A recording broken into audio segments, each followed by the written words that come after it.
देश के सम्माननीय यशस्वी और जयस्वी प्रधानमंत्री जी आदरणीय नरेंद्र जी मोदी, हमारे उत्तर प्रदेश के सम्माननीय मुख्यमंत्री जी श्रीमान योगी जी, राज्यपाल महोदया,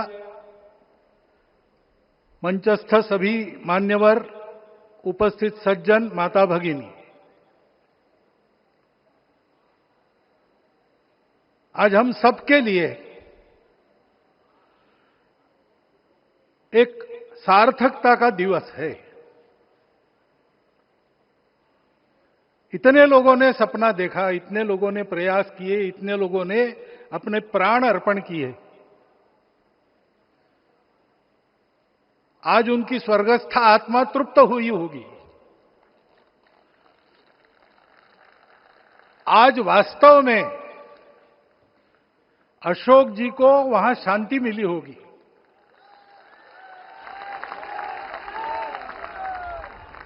महंत रामचंद्र दास जी महाराज, श्रीमान डालमिया जी, कितने संत, कितने गृहस्थ, कितने विद्यार्थी, उन्होंने अपना प्राणार्पण किया, अपना पसीना बहाया। जो पीछे रहे वो भी रोज ये इच्छा मन में व्यक्त करते रहे कि मंदिर बनेगा बनेगा, बन गया। और आज उस मंदिर निर्माण की शास्त्रीय प्रक्रिया पूर्ण हो गई, ध्वजारोहण हो गया। राम राज्य का ध्वज जो कभी अयोध्या में फहराता था और संपूर्ण विश्व में अपने आलोक से सुख शांति प्रदान करता था, वो ध्वज आज फिर से नीचे से ऊपर चढ़ता हुआ और अपने शिखर पर विराजमान होता हुआ हमने अपनी आंखों से देखा है, इसी देह में देखा है। ध्वज प्रतीक होता है। इतना ऊंचा ध्वज चढ़ाना कितना समय लगा आप जानते हैं? मंदिर बनने में भी समय लगा। 500 साल छोड़े तो भी 30 साल तो लगे ही। उस मंदिर के रूप में हमने कुछ तत्वों को ऊपर पहुंचाया है।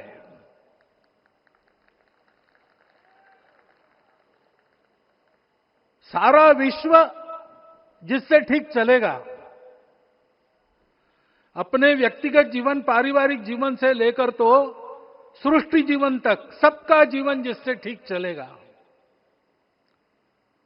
वो धर्म, उस धर्म का प्रतीक भगवा रंग, वह इस ध्वज का रंग है। ये धर्म ध्वज है। इस धर्म ध्वज पर रघुकुल का प्रतीक कोविदार वृक्ष है। वैसे रूप देखा जाए तो कचनार जैसे लगता है। और जो खोजी लोग हैं वो खोज कर कह रहे हैं कि मंदार और पारिजात दो वृक्षों का एक तरह से संकर है। दोनों वृक्षों के गुण, ये दोनों वृक्ष देव वृक्ष कहलाते हैं। दो देव वृक्षों के गुणों का समुच्चय ये वृक्ष है। और ये वृक्ष उस रघुकुल की सत्ता का प्रतीक है। वो सत्ता वृक्ष से व्यक्त होती है, जिसके बारे में कहा गया, छायाम अन्यस्य कुर्वन्ति तिष्ठन्ति स्वयं आतपे। सबके लिए छाया देते हैं, स्वयं धूप में खड़े रहकर। फलान्यपि परार्थाय, फल स्वयं उगाते हैं, दूसरों के लिए बांट देते हैं। वृक्षा सत्पुरुषा इव, वृक्ष सत्पुरुष होते हैं। और कचनार के गुण औषधि भी है। कचनार के वृक्ष का अन्न में भी उपयोग है। सब प्रकार से उपयोगी इस वृक्ष का प्रतीक हमने लगाया है। धर्म जीवन ऐसा जीवन होता है, और ये जीवन जीना है, उस जीवन की प्रतिष्ठा करनी है, इस जीवन का झंडा शिखर तक पहुंचाना है। चाहे जितनी प्रतिकूलता हो, चाहे जितनी कठिनाइयां हो, साधनहीनता हो, सारी दुनिया स्वार्थ में बहती होगी, लेकिन हमारा संकल्प है, सूर्य भगवान उस तेज के, उस संकल्प के प्रतीक है। उनके रथ का एक ही चक्र है। 4 चाक वाली गाड़ियां भी एक्सीडेंट करती है तो एक चक्र चलाना है, और रास्ता खराब भी नहीं, रास्ता है ही नहीं। अधांतर में चलो रथस्य एकम चक्रम। रथ चलाने के लिए 7-7 घोड़े, उनको नियंत्रण करने के लिए सांपों के लगाम है, और रास्ता नहीं है, और सारथी जो है उसके पैर नहीं है। ऐसी गाड़ी चल सकती है क्या? कंप्यूटर में डाटा डालेंगे, कहेंगे नहीं चलेगी। लेकिन बिना थके रोज पूरब से पश्चिम जाना आना सूरज भगवान कर रहे हैं, क्योंकि कार्य की सिद्धि स्वत्व के भरोसे होती है। हिंदू समाज ने लगातार 500 साल और बाद के दीर्घ आंदोलन में अपने इस स्वत्व को सिद्ध किया, और रामलला आ गए, मंदिर बन गया। यही बात सत्य पर आधारित धर्म, सत्य जो प्रतिनिधित्व होता है ओंकार से, वो सारी दुनिया को देने वाला भारत हमको खड़ा करना है। हमारे इस संकल्प का प्रतीक यह राम मंदिर, उसकी प्रक्रिया आज हमने पूरी कर ली है।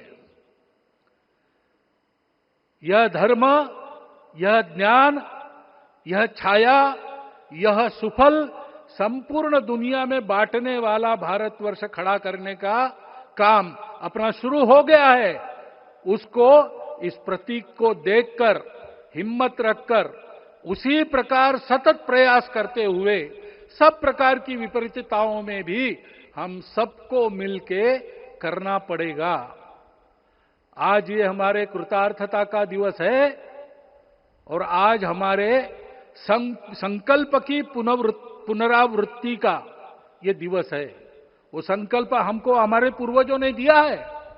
एतद् देश प्रसूतस्य सकाशाद अग्र जन्मनात्। इस देश के जन्मे हुए अग्र जन्मना है, सबसे प्राचीन है, इसलिए बड़े भाई है। वो ऐसा जीवन जिए कि स्वम स्वम चरित्रम शिक्षेरन पृथिव्याम सर्वमानवा। पृथ्वी के सर्व मानव अपने अपने चरित्र की शिक्षा, जीवन की विद्या भारतवासियों से सीखे। ऐसे भारतवासियों का परम वैभव संपन्न, सर्वशक्ति संपन्न और सबके लिए खुशी बांटने वाला, शांति बांटने वाला, सबको विकास के सुफल देने वाला भारतवर्ष खड़ा करना है। ये विश्व की अपेक्षा है, हमारा कर्तव्य है। मंदिर में श्री रामलला विराजमान है, उनका नाम ले और इस कार्य की गति हम बढ़ाए। इतना एक विषय आपके सामने रखता हूं। जैसा सपना देखा था उन लोगों ने, रामदास स्वामी ने कहा था, स्वप्नी जे देखिले रात्रि ते तैसे ची हो तसे। ऐसा सपना उन्होंने देखा था, बिल्कुल वैसा। और मैं कहूं कि उन्होंने जो सपना देखा था उससे भी अधिक भव्य और अधिक सुंदर ये मंदिर बन गया है। हमारे हृदय में वो निश्चय का सृजन करे, तपस का सृजन करे। ये शुभकामना मैं आप सबको देता हूं और मेरे शब्दों को विराम देता हूं।